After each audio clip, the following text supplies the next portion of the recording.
কাম বন নথকা মানুহ আমি ঘৰতনো কি কৰিম, সেয়ে ভাত বনাই বনাই ভিডিঅ'বিলাক আপোনালোককে দেখাই থাকোঁ।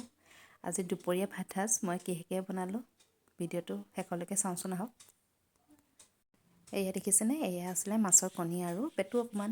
আৰু এয়া মই আজি মাছ বনাব লৈছোঁ, ফুলকবি আৰু মটৰ আৰু আলু। এয়া ফুলকবিখিনি মই অকণমান কুহুমীয়া গৰম পানী কৰি নিমখ অকণমান দি উতলাই লৈছোঁ। এতিয়া মাছখিনিত ধুনীয়াকৈ হালধি নিমখ সানি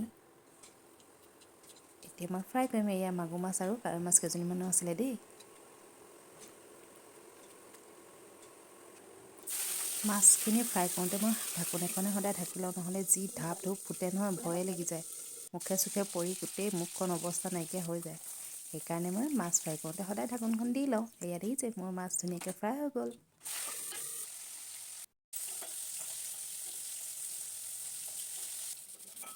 এতিয়া আদা নহৰু অকণমান থেতেলিয়াই ল'লোঁ।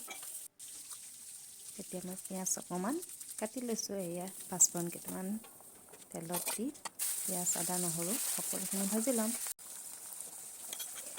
এনেকৈ বাৰু বনাই সকলোৱে খায়, তথাপিতো সকলোৱে বনোৱা পদ্ধতিবিলাক বেলেগ। সেইকাৰণে ভিডিঅ'টো আপোনালোকক দিলোঁ।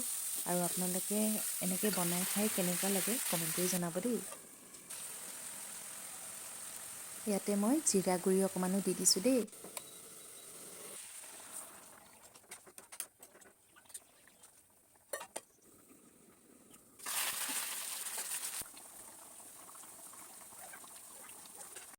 এয়া তৰকাৰীকণ মোৰ ৰেডি হৈ গ'ল। লগতে এয়া বেঙেনা জ্বলা ভাজিকণো ধুনীয়াকৈ হৈ গ'ল দেই।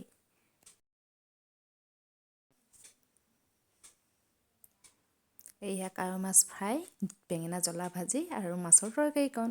আজিলৈ আহিছোঁ।